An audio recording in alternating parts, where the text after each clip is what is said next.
Welcome to episode 6 of Health Links podcast. My name is James Crawford. Many of us are really feeling the weight, complexity, and pain of what's happening in the world right now. And this podcast is more than just a resource for information. So it's hopefully a way to support those who are doing the hard work of making real and lasting change. And I want to take a second to say thank you to those who are continuing to serve to eliminate systemic racism, those who serve to better their communities, those who are on the front lines creating new and better ways to help more and more people. It's clear that our systems have not been serving those who are most affected when tragedy strikes. That became even more clear when COVID-19 began its path. Doctors all over the world have stepped up with innovative programs such as what I'll be discussing today with Dr. Marcelo Hochman, president of the Charleston County Medical Society. So first off, I want to say thank you for taking the time to do this. I know you're incredibly busy. Why don't you give us a little bit of your background and what inspired you to start this PPE project where you're getting this personal protective equipment to doctors who may not have access to it? Sure. Well, again, thank you for inviting us to be a part of this. On the personal side, I'm a facial plastic surgeon. I do plastic and reconstructive surgery, both pediatric and adult. And I'm also and that's my primary professional goal, obviously, or my position. But I'm also the president of the Charleston County Medical Society. And that is where the PPE project originated. So we started that as a project of CCMS directly to address the need for PPE when the whole COVID pandemic, hit our coasts. So what is the bottleneck for the lack of access to PPE? Why is this program so necessary? Well, it's interesting because, the directive that came from, the very top of government was, quote, fend for yourselves, Was that the actual wording they used? Yeah. I mean, it was literally what they told the states was, the federal government told the states, you do it. So as federal and state agencies and then the hospital systems at the beginning of all this were given such high priority. And again, I'm not saying that was unwarranted, but they were given priority, and the supply chain, which was all outside of the United States, all of a sudden at the bottom of that list, individual doctors and practices were left behind. So, all of a sudden, the message that was out there was we need to protect the hospital systems. And there was good reason for that. But at the same time, they were telling patients, don't go to the hospital. But then doctors' offices were going to be closed because doctors had no way of safely seeing patients. So we very quickly recognized that, really from a personal level too, just from my practice and my colleagues. And this was one of those, I think, a great example of one of those, collective activism, problems where, an individual, it would be very difficult for an individual person to pull something off. But then when you have a lot of individuals with the same issue and goal, then all of a sudden, there was a common goal, and very quickly we were able to create this system. That's what's been inspiring about this. One of the most inspiring things coming out of the pandemic is the ability for doctors to lead the charge and find these areas where they are actually leading better than some of our so-called leaders. They're actually, because they experience this day to day, they're actually able to create projects like this to serve a need that perhaps this larger system can't serve. No question about it. I mean, that's something that I believe very much is that doctors, we've been at fault for basically abdicating our leadership position in healthcare. And I think one of the things that's going to happen, post-COVID, as it's now referred to, is that I think that there are going to be a lot of good things that happen for doctors and patients as doctors become much more vocal about, how things are done or how they should done, and how we have the patient's best interest at heart, and that type of thing. So it really is an opportunity that is opening up on a lot of fronts. Legislatively, and with this is a particular project, a very specific example of that. Right.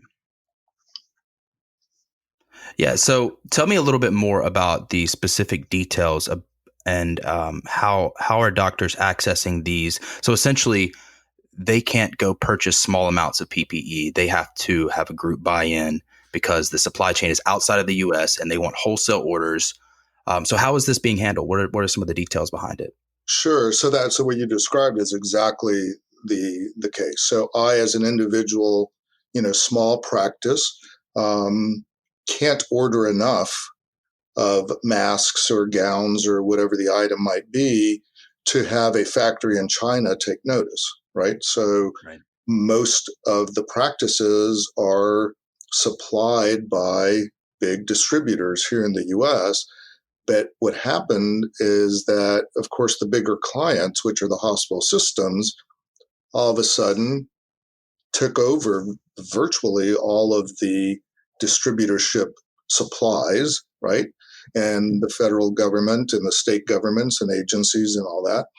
And so even though a doctor may have had a contract or a relationship, with the company that's supplying them on a monthly basis, all of a sudden, that small order just didn't fit with the gigantic orders that they were able to. So now they were starting to allocate certain amounts of PPE even to their longstanding clients. So that is what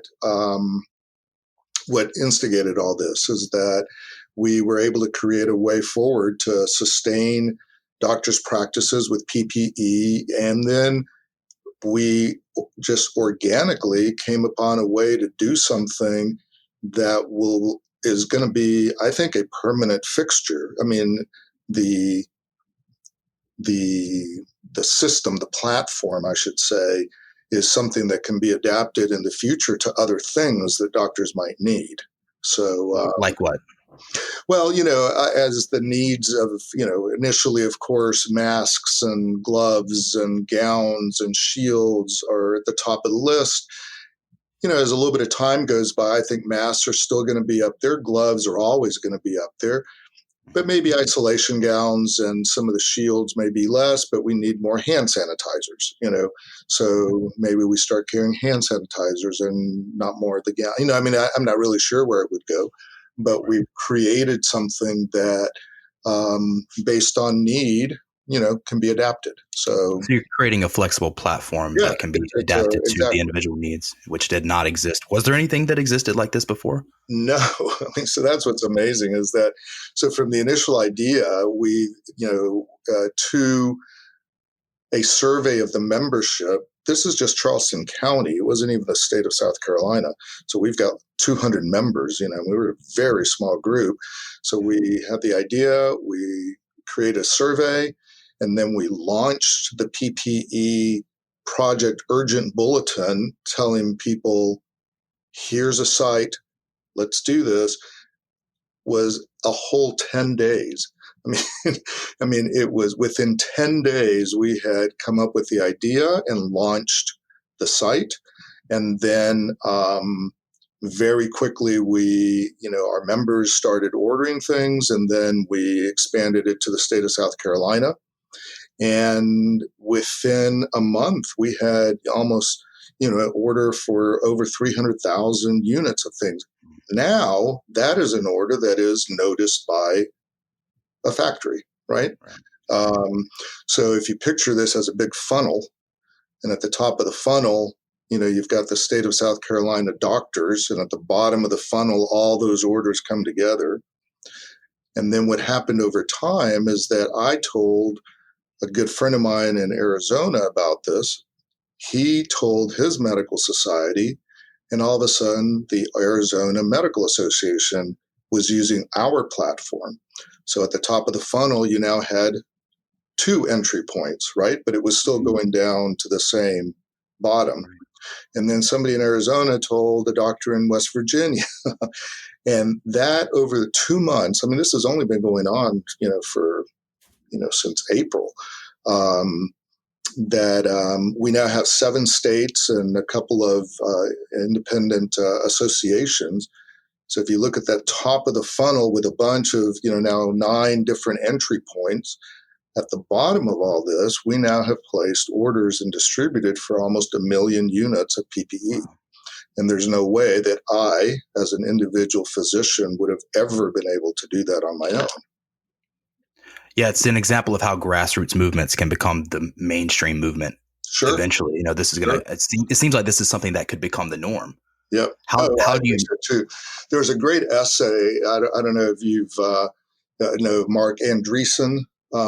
He was an entrepreneur who's one of the original, internet Hall of Fame people. I can't remember. I think he was involved with AOL or, one of the early internet companies. But he wrote a great essay very soon after all this started about how one of the problems in general is the failure to build things, that were great to create solutions, in a panic situation, and certainly the COVID thing has highlighted a lot of problems in our systems.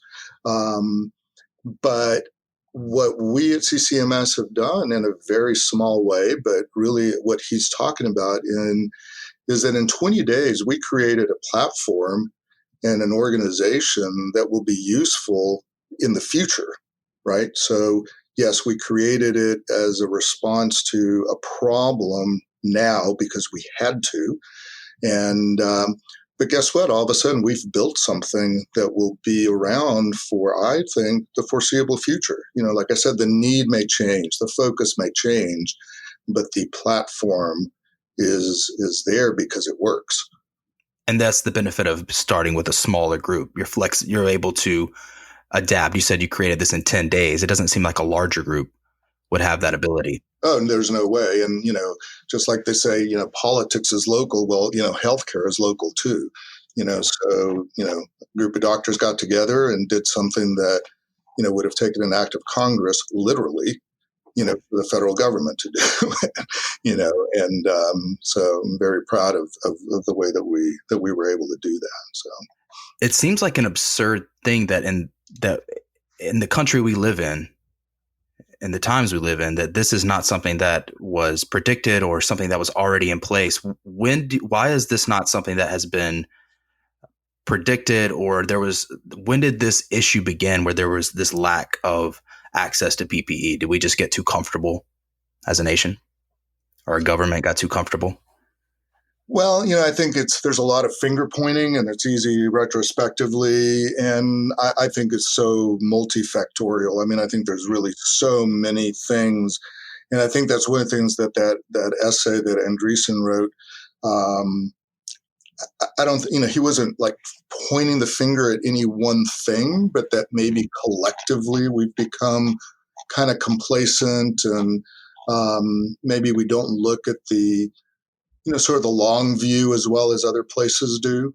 We're very good at a lot of things, but it really is, like you said, it's kind of incredulous that we don't have surgical masks, Right. Or the ability even to ramp up the production. So it wasn't even like we have the factories to do it, and then it's just a matter of ramping it up, right?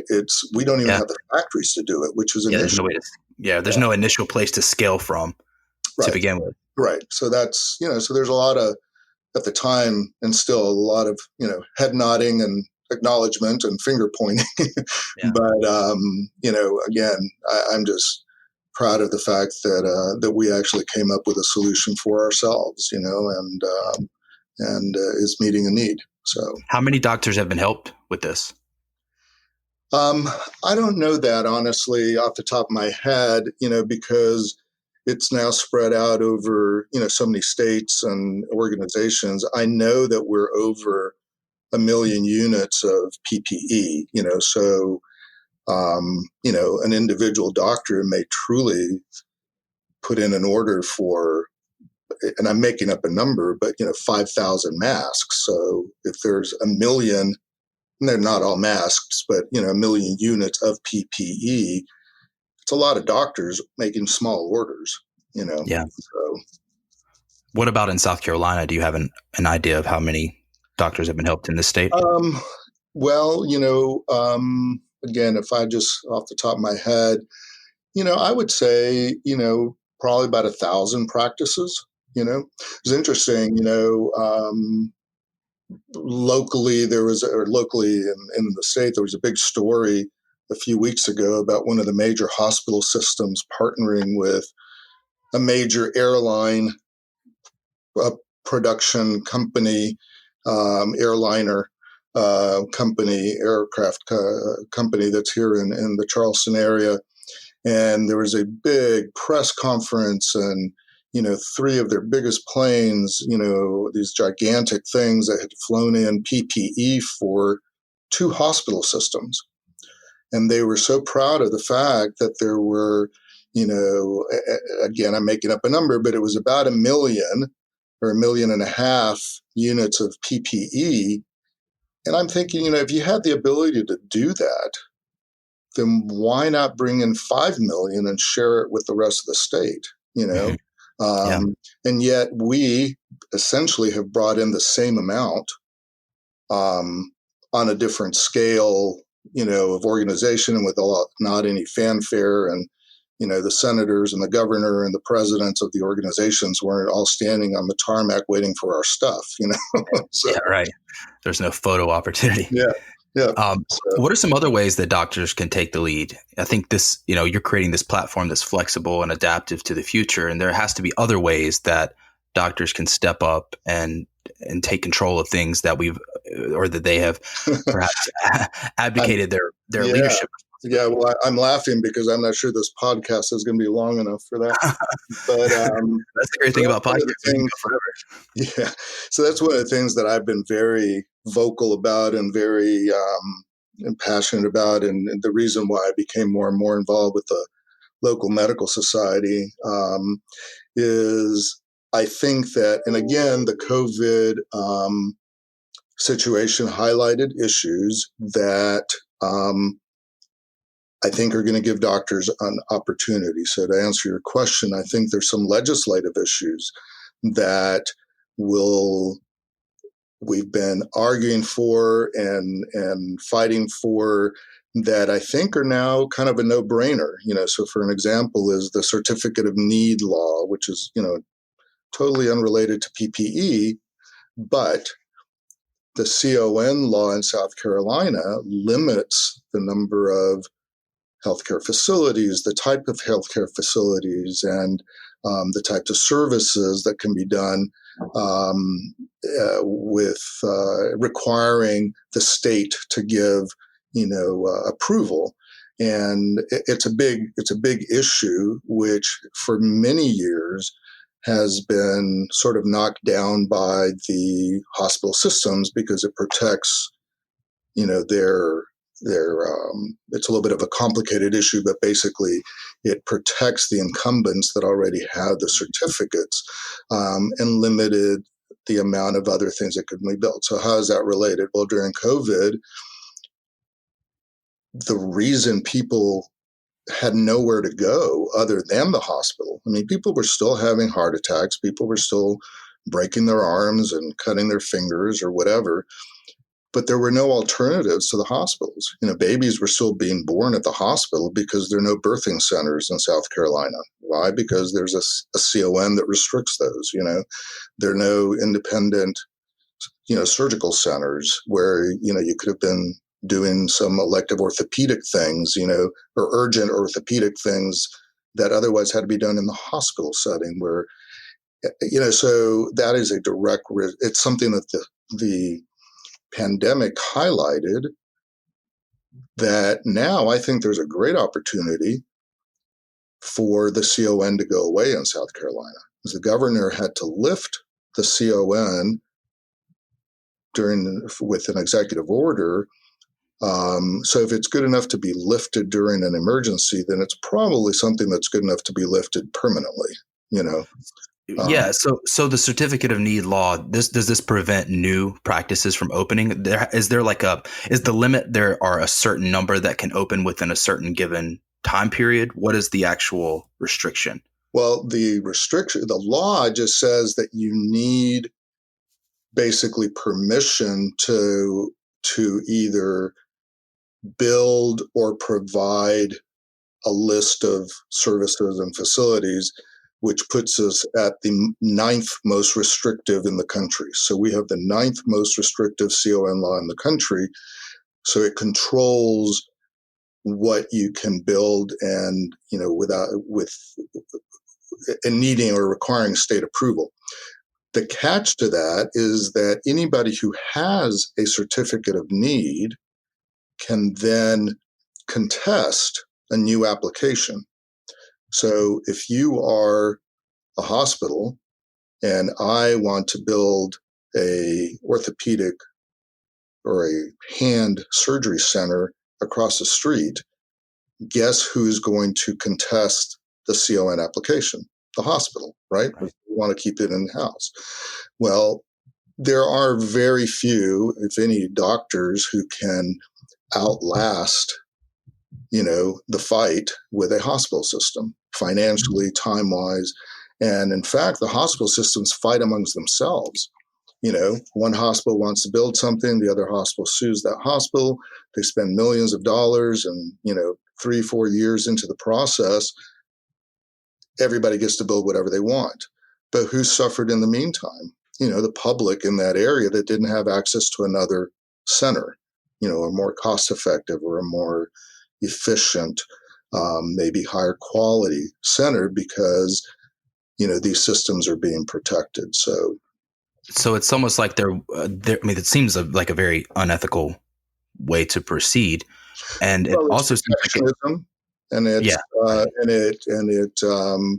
it promotes monopolies, you know, and so if you look at the way healthcare systems have grown across the country, there are fewer and bigger entities. In South Carolina, there's, you know, really 3 big systems, you know, and then in between there's nothing, you know, and that's a problem that was highlighted by this. So I think that this is a great opportunity for the CON.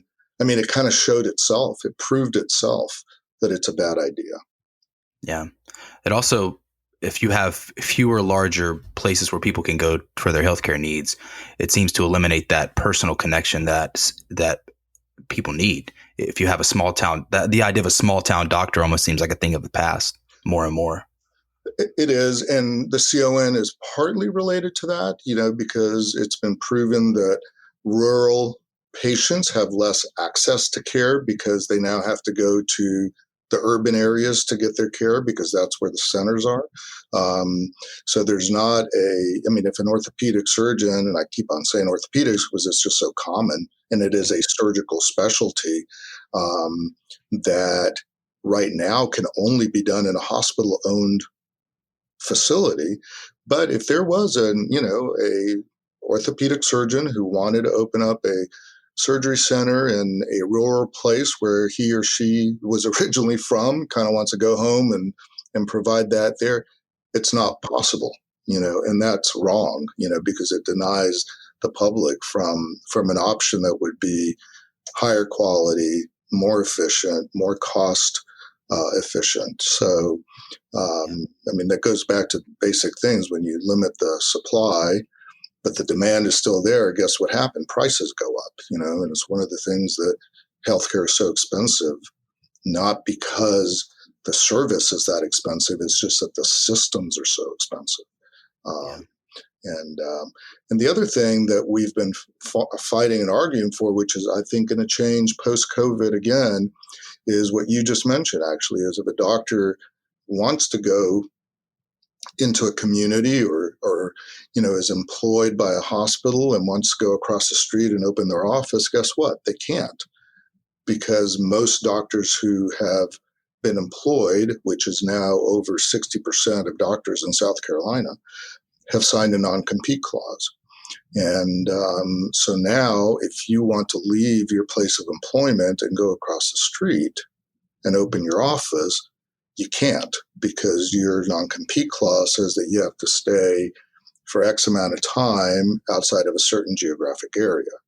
So now, once again, who suffers from that? Not only the doctor personally, because he or she has established a family and have done whatever they need to do to become established in their practice, but now their patients can't follow their doctor, right? So I mean, if you're used to seeing this particular doctor, and that doctor now has to move to another town to go beyond the non-compete clause, right?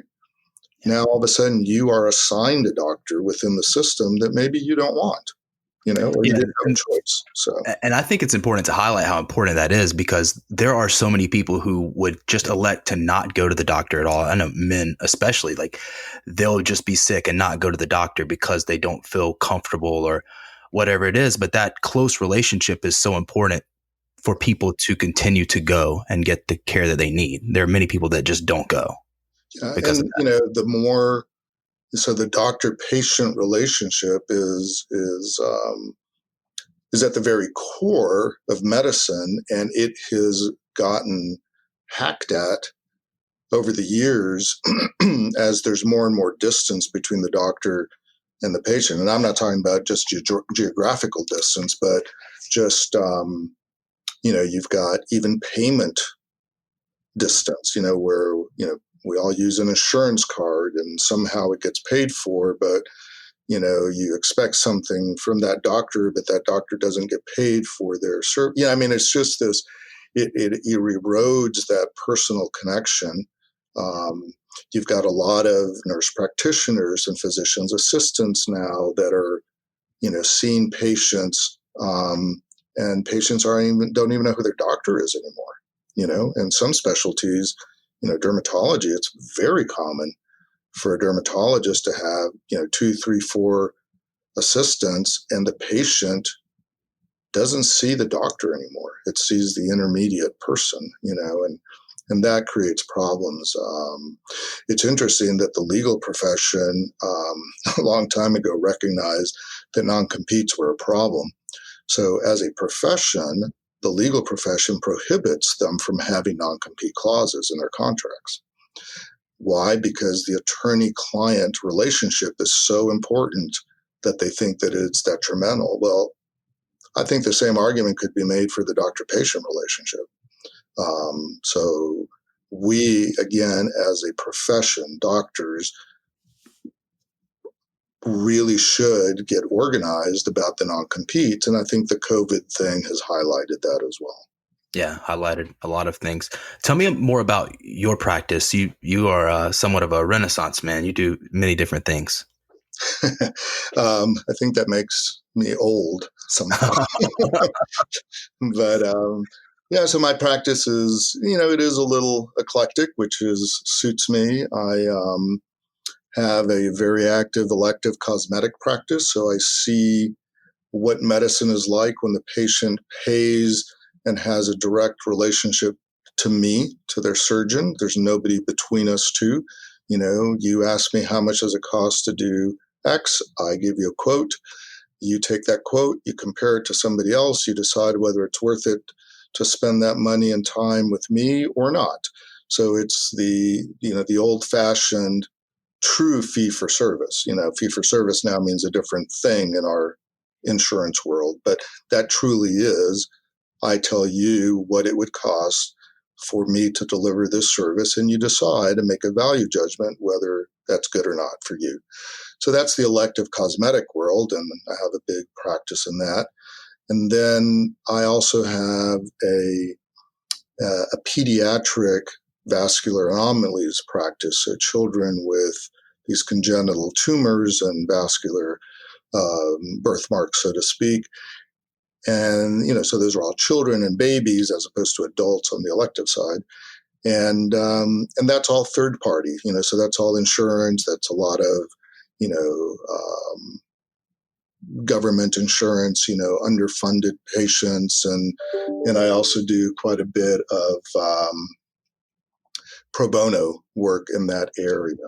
So again, I can sort of see the good and the bad of that whole system of when the patients are sort of caught, with these very expensive procedures, big things on their baby, and they have it's just a different relationship. I mean, with me and my patients, it's very close, but the financial part then gets thrown in, which makes it a little bit more complicated. Yeah. And then I have, just the, skin cancer and all that. So my point is that my practice for me ranges from infants to old folks like me, and then elective, so I can look at it through the lens of, the patient being responsible for their fee, and I'm responsible for the service. And then also I see the third party thing. So I think a good perspective on, for 10 years, I was in full-time academic practice. And so I was employed in my first 10 years in practice, and then I've been independent, so I can see both sides of things, so. Yeah. So is there a value in that, pursuing something that is maybe completely outside of one of your other interests, and you can use the things you learned there to inform what you're doing over here? No question about it. I mean, I think about that every day. Every day. Yep. I think that's just a good principle for life in many different ways. Tell me more about your work with migraines. That's something I suffered from migraines when I was a teenager. Oh, really? Yeah. There was no good answers for anything. And eventually they just went away. I started having them maybe once a year, and now I haven't had one in years. Yeah. So migraines is, another part of my practice, which is very interesting, very gratifying part. As you know, a migraine is it's a brain problem, and only in the last 10 years or so have we recognized that there is an extra cranial component to migraines. And that's how I got involved as a surgeon. My wife has migraines. I have sisters who have migraines. So I've always kind of been, sort of on the lookout to see what was out there.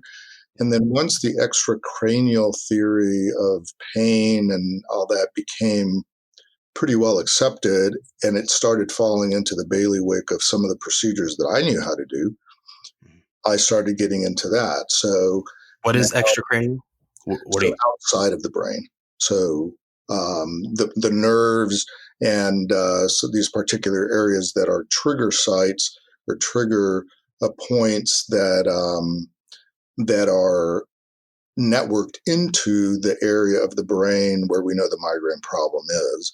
But so I'm not a neurosurgeon. I don't operate on the brain, and I'm not a neurologist, so I don't use the drugs and the medicines that neurologists do. But there are things in the head and neck, which were all part of my original training and my practice in surgery, that meshes with that. So we're able to offer treatments and procedures that complement the medical treatment that the neurologists do. So it's been very successful, and I just was lucky to be interested in it and start getting involved in it in the early days. And now it's sort of becoming more and more mainstream, and that's why we're able to offer our patients other alternatives, So. What treatments are available? So 20 years ago when I was having them, there was really nothing. They put me on beta blockers, just those kind of things, and they would just deal with the nausea. There was really nothing. It seemed like it was just a complete, there was no information on the science. They really had no clue what was going on. But now that science is advanced. That's right. So when I was in medical school, and migraines were considered a vascular headache, so now we know that it's a neural headache. It has to do with the nerves, and there's a vascular component to them. So that opens the door against, once the networks have been more closely elucidated and So we know that there are places outside of the brain on the head, where we all have the same anatomy, but patients who have migraine and headaches, those nerves are more sensitive, as well as the information that is carried down those nerves to the brain is perceived as abnormal. So, as you know, with a lot of people who suffer from migraines, lights are a big problem. I mean, they're uncomfortable, and especially when you're having a headache, they're very uncomfortable. Dark rooms are what people sort of recluse to. Yeah. Well, the light bulb is still putting out the same amount of energy, so what is it about that all of a sudden is perceived as uncomfortable, right? So that's part of what we know now, is that these nerves, not just the visual system, but some areas inside the nose and around the head, are more sensitive in patients who have migraine. And if you can do something to decrease the input down those nerves into the brain, then that area of the brain gets a chance to recover. And that's some of the things that we do, are nerve blocks. And there's a different variety of things that we do, to do that. There are IV infusions that do that. And then finally, there's actually surgery that can provide long-term relief. So again, it was one of those things that I was just interested in personally, and then became part of my practice, Is there a connection between migraine and stroke? I know the symptoms seem similar in a lot of ways. Well, the actual, there are some manifestations of migraine that might involve, weakness and, those kinds of things. But the mechanism is totally different and really not appreciated in migraine, So, stroke ends up being a permanent neurologic defect, whereas with migraines with some of those same symptoms, they're transient, they recover. So it's a different thing. Yeah. Yeah. So is there a connection between people who had migraines early on and then a stroke later? The reason I ask this is because I've known a few people who did have migraines who later on had stroke. I honestly don't know enough about that particular connection. There are things that we know that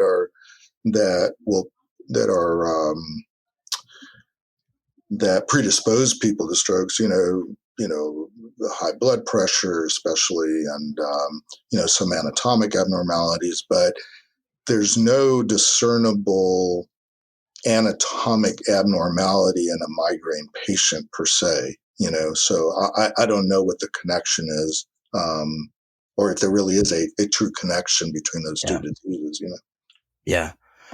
So back to the PPE project. I told you this podcast would be long. I know. That's why I said, first off, I'm like, we can go anywhere with this. There's so much to discuss, and we'll have to do this again. But how has this helped your practice? Is this something that, it emerged from a need for something you just saw from the ground level, and this has helped your practice as well, right? Well, it has helped my practice in the sense that I now have I have access to PPE, Yeah. And the other side, would you have had to close down if you didn't? I mean, was it that dire of a need where there was nothing available at all? I can't say that we would have had to close down because of that, but we certainly would have had to expend, I mean, even just prices. I mean, there are things available, but you're paying, incredibly high prices because the demand was so high and the supply was so limited, so my practice was never at a point where, clearly there was a point where we had to close down because that was the executive order and the epidemiological, right thing to do. But no, we scrambled during that time, especially as we reopened. And, fortunately we had, the PPE project, and my office is fully stocked. And I know that in the future that I have access to it, Right. One of the things we're doing is, in fact, today I had a conversation with a U.S. company that is a very big textile manufacturer, and they are repurposing some of their looms and their equipment to make gowns. I mean, it's a natural thing. They didn't have the need to do that before all this. But if I have a choice between buying a gown made in South Carolina versus one that I have to import, I think that's a pretty clear, good choice, right? Is there an effort being made to stock PPE in the inevitable event of another pandemic? Well, that's part of the problem. So the answer is yes. I mean, the federal government has appropriated, FEMA has appropriated, large stock, and that's why our project, our little project kind of flying under the radar, doesn't draw the attention, so I hope nobody listens to this podcast. They swoop in and shut you down. Well, it's crazy that you even have to say that, though.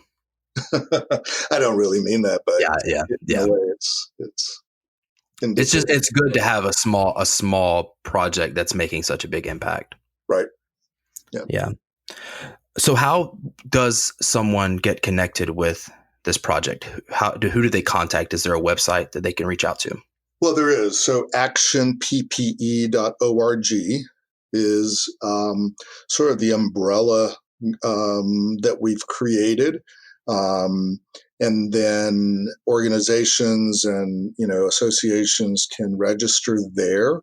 And then we get in touch with them and sort of walk them through the process of, we basically share the platform and help them, tailor it and individualize it to their group. We don't have the ability, the infrastructure, or truly the desire to this be an Amazon where the public can go to, right? I mean, that's just not the point of this. And we have very few items on there because they're tailored to the needs of doctors' practices and dental practices. So that's kind of interesting that the Charleston County Medical Society now has dental practices, buying PPE because they were in the same boat as we were, right?